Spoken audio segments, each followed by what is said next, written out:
I was talking to a friend this morning about this video that was unearthed showing Raphael Warnock sort of make apologies for Marxists, saying, "Oh, I agree with the Pope. There's some nice Marxists out there," and then go on to refer to Jesus as a poor Palestinian.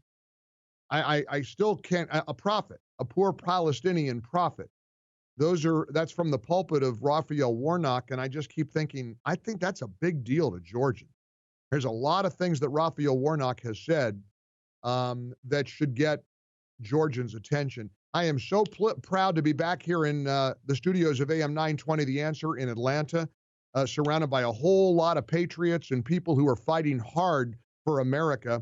One of those warriors is Georgia Republican Congressman Doug Collins. He has served as U.S. Representative for Georgia's 9th Congressional District since 2013. And this is a guy who's no stranger to the faith either, because not only an attorney and a public servant, but a practicing military chaplain. Let's welcome Congressman Doug Collins to the Mike Gallagher Show, or should I call you Governor Collins? Mike, it's just Doug right now. We're doing good right now. Look, you hit on something right. I mean, I want to talk about it. Just jump right into this. Sure. Raphael Warnock is not even mainstream for his own, seemingly for his own faith and congregational beliefs, and not for Georgia. And to say things like that, you're right. That's a big deal in Georgia, and we just got to make sure people understand he's not who his puppy ads say he is.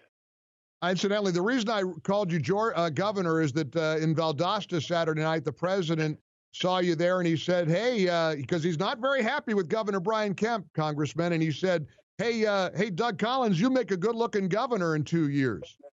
Yeah, the president's a good friend. He stated that the other night. But like I said, for us right now, all political decisions, all my political thoughts are right now on not only finishing out what we're doing with this, but this election is the political domination in Georgia, because it is the country right now. So for me, my focus is on making sure David Perdue and Kelly Loeffler get elected and that people turn out to vote. Mike, I cannot emphasize that enough. If the Republicans, like the president said Saturday night, if they don't turn out to vote, the socialists win. And, I want to go back to Raphael Warnock's really radical rhetoric over the years. But before we do that, as I know you know, Congressman, all I hear from my listeners, not only here in Georgia and the 17 affiliates we have all throughout the state, but all throughout the country, people are almost apoplectic about election integrity and what many believe to be a fraudulent election. I have to ask you, as somebody who knows Georgia, you know the lay of the land as well as anybody in the world. What do we tell people? What do you tell people who are worried about the legitimacy of the Senate runoffs? Is there oversight? Is there accountability? Are they going to be able to cheat their way into putting a couple of radicals like Ossoff and Warnock into the Senate?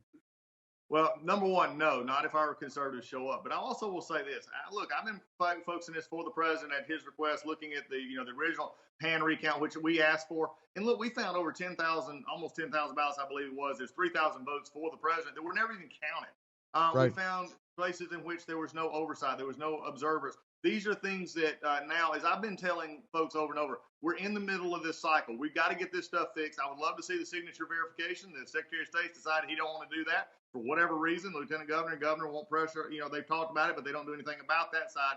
So the signature verification is something that is important.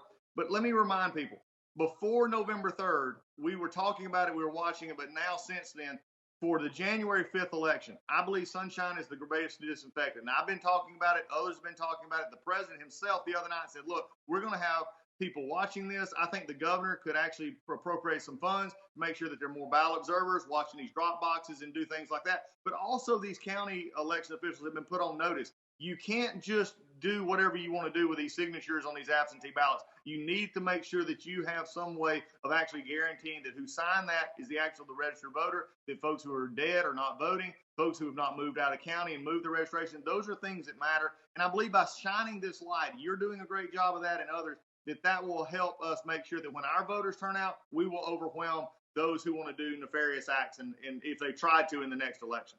I saw your colleague from Ohio, Congressman Jim Jordan, on TV last night wondering why Governor Brian Kemp won't let the signature ballots be verified. Why won't they let the signatures be checked. I mean, between the Secretary of State, a Republican, the governor here, a Republican, Congressman Collins, I know you know this, but people are saying, what's wrong with these Republican leaders here in Georgia? Do you have a theory about why they're putting up resistance to this kind of transparency? Well, I don't know. The governor actually called as well. We called for it a long time ago. The governor joined that call for signature verification. The Secretary of State, he tries to use several excuses, and look, he'll have to answer for that with the voters, as he said he would. But that is that, it isn't going to change anything, or it's not going to look. It changes the people's minds who believe that there was problems in this election. It helps people understand that if we do the signature verification, then we know, does it match or does it not? Now, he was the one that also, along with the Attorney General and the Governor's Office, signed this consent decree that many of us believe. Now, the Secretary of State disagrees with this. I don't, and many election attorneys do not. They believe it actually weakened our standing on these signature verifications, where it made it only have to apply to one signature that is on file within the Secretary of State's office, meaning that someone who signed the application and someone who signed the ballot, that could be your one signature match.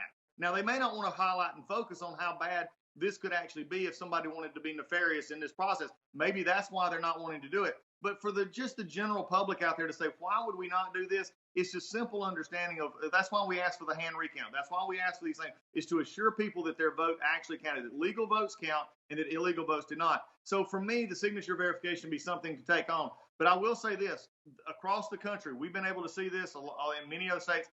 The one theme is we're going to make sure this election on January 5th is good here in Georgia, and we reelect David Perdue and Kelly Loeffler. But after that, there has to be a movement, not that it actually goes for fair and honest elections in which we have good verification, we have a secure election. And I'm going to be talking more about that in the weeks to come. Stacey Abrams has had too much time on the line to talk about voter suppression and registering voters and weakening standards. It's time for someone on the right, like myself and others, to stand up and say, no, here's how you actually should do elections, and we're going to be pushing for that.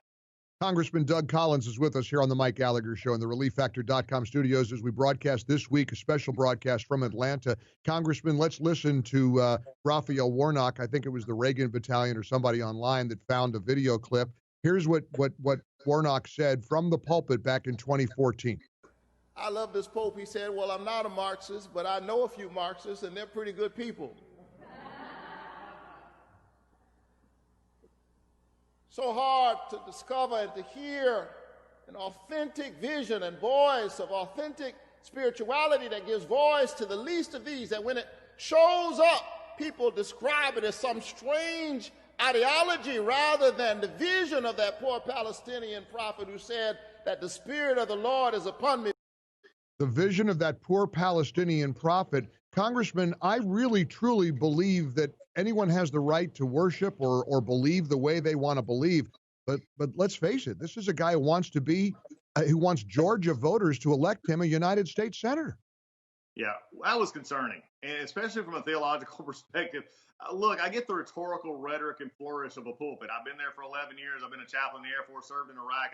I get the flourish of a pulpit, but what's problematic there is what he said. Notice, he didn't say scripturally, this is it. He said spirituality. He didn't talk about religion. He talked about this spirituality, rounding around. But he also talked about helping others. Well, I agree with him. Matthew 25 says that we're out to help those that are poor. But what he did not say was, and what he would not go even the other night was, is that the Marxists and socialist regimes are oppressive regimes that kill those who don't agree with him. And if he's trying to say that Jesus was one who would kill those who didn't agree with him, then I got a problem with that, because that's what Marxists and socialist regimes do. They have to keep people forced in. Jesus gives us a call. He said, you come unto me, ye who are weary and heavy laden, and I will give you rest. He did not say, if you don't come to me, then I'm forcing you to. He says it's a free will choice. Marxists and socialists don't give free will choices. That's the problem I have with that kind of spiritual rhetoric, as he calls it. Why don't we get back to scriptural rhetoric, which says that we are to love our neighbors, that we are to do those things, that we're all called to give Christ's call of love. And that's how we do this. We call them in by love.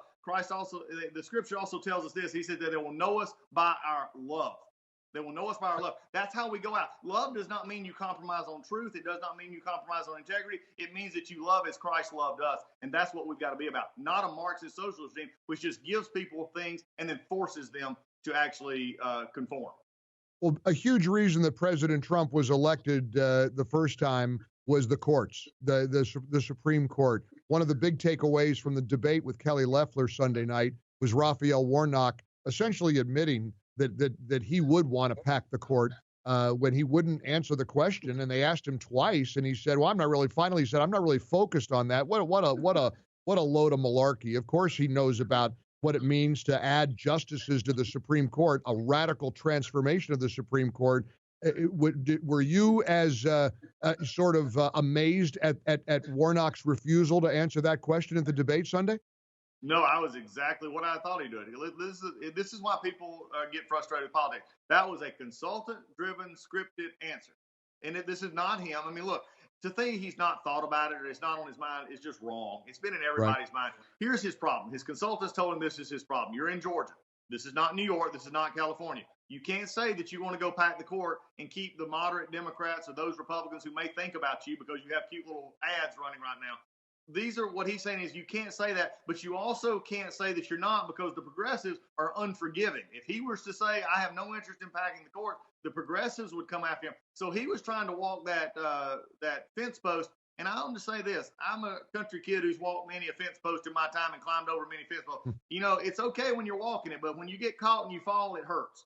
And I think the problem is when you try to walk a tightrope like that, people see right through it just like you did and everybody else did. They know that he's trying to hide his liberal agenda, and that was the perfect opportunity the other night for people to see it.